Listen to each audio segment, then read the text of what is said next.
Donne envie de zouker, quoi. Je ne sais pas s'ils ont tellement envie de zouker là-bas du côté de Saint-Martin en ce moment, si c'est la désolation.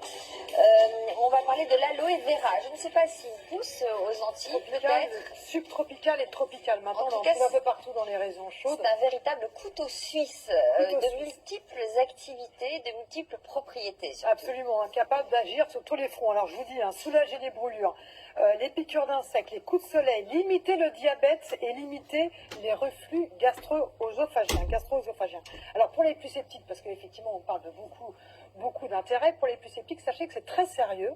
D'ailleurs, à l'hôpital de Bordeaux, au CHU de Bordeaux, il y a maintenant une équipe avec le professeur Pellissier qui travaille en chirurgie plastique. Et bien cette équipe travaille avec l'aloe vera pour tenter de faire guérir, de cicatriser des plaies qui sont récalcitrantes. C'est-à-dire ce sont des plaies qui n'ont pas réussi à guérir, à être cicatrisées grâce au traitement classique. Et maintenant, eh bien, ce professeur Pellissier a décidé dans son service d'introduire l'aloe vera, de le mettre sur les plaies, et les résultats sont tout à fait exceptionnels. Alors évidemment, on a voulu en savoir plus, nous nous sommes rendus à Bordeaux et nous avons suivi une patiente, Maïté, gravement brûlée sur la cuisse. Aujourd'hui, Maïté se rend au CHU de Bordeaux pour une consultation très particulière, se faire soigner grâce à une plante exotique. Après une brûlure sévère et l'échec des soins classiques, l'équipe médicale lui a proposé de miser sur les pouvoirs exceptionnels de l'aloe vera pour tenter enfin une guérison. Il y a quelques mois, je me suis ébouillantée avec une bouilloire. Je me suis retrouvée avec une brûlure au 3e degré. On m'a proposé donc une greffe parce qu'il n'y avait pas de choix de faire autre chose. Une partie de cette greffe n'a pas pris et la cicatrisation était assez difficile. Curieusement, on m'a proposé un soin que je ne connaissais pas du tout. Enfin, je connaissais le nom de la plante qui est l'aloe vera et j'ai accepté.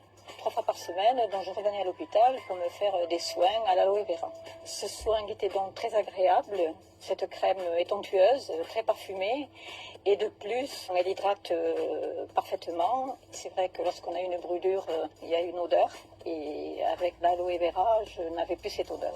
Une cicatrisation rapide grâce à cette thérapie millénaire, c'était le défi du professeur Pellissier lorsqu'il a tenté cette nouvelle expérience il y a 6 mois. Après 6 mois d'essai, ce qu'on constate effectivement, c'est que la cicatrisation semble s'accélérer.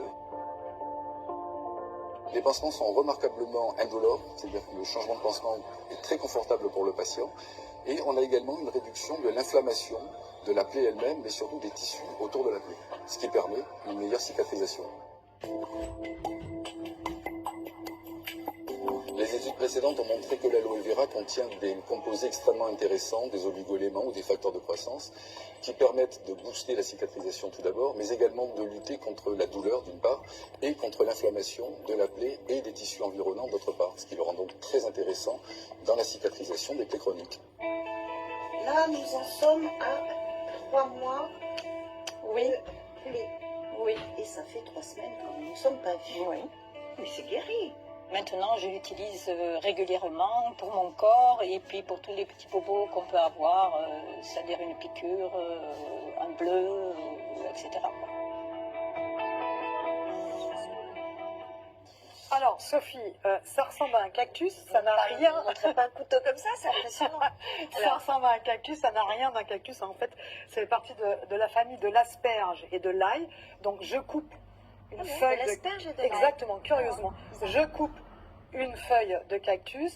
Voilà, vous Et regardez à l'intérieur et c'est riche. Voilà, et ce qui nous intéresse, c'est cette partie-là. Vous voyez ce gel-là qui dégouline, et ben ça, c'est ce gel-là qui est exceptionnel pour notre santé. Voilà, d'ailleurs, il faut savoir que vous n'êtes pas obligé d'aller vers les produits que l'on trouve en cosmétique ou même pour la nutrition. On peut très bien prendre ce gel, le prendre, vous l'avez chez vous, vous le rentrez l'hiver parce que l'aloe vera est fragile, et vous l'appliquez directement, vous le prenez et vous l'appliquez directement sur votre peau et ça va être très très vite absorbé. Vous allez voir que ça a une absorption extraordinaire. Alors les propriétés, c'est quoi? C'est cicatrisant, c'est hydratant. Je vais vous parler de propriétés qui ont été avérées par des études scientifiques, vous le savez, c'est toujours la même chose. Avec moi donc, potentiel anti-inflammatoire. Ça sent pas bon. Oui, c'est vrai. Potentiel anti-inflammatoire.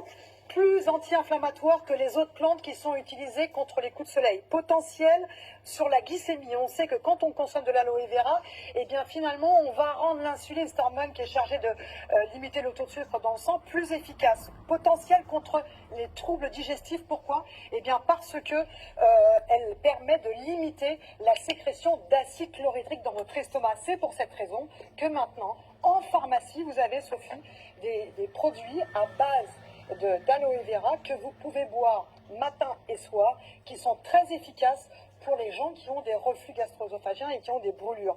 Et ça marche vraiment bien. Donc ça, vous pouvez le trouver en pharmacie. Vous pouvez trouver des produits maintenant, que ce soit en cosmétique, que ce soit dans les magasins bio.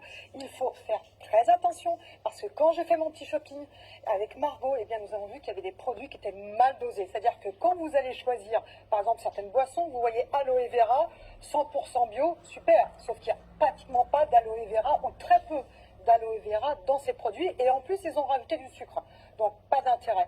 Il faut aller vers des produits de très bonne qualité où vous voyez qu'il y a un minimum 80% d'aloe vera et quand ils ont respecté le process de fabrication pour avoir des bons nutriments dedans. Donc ça c'est important. Et puis là pour les pommatures, pour la beauté, pour hydrater les mains et ça c'est pour Génial. la santé.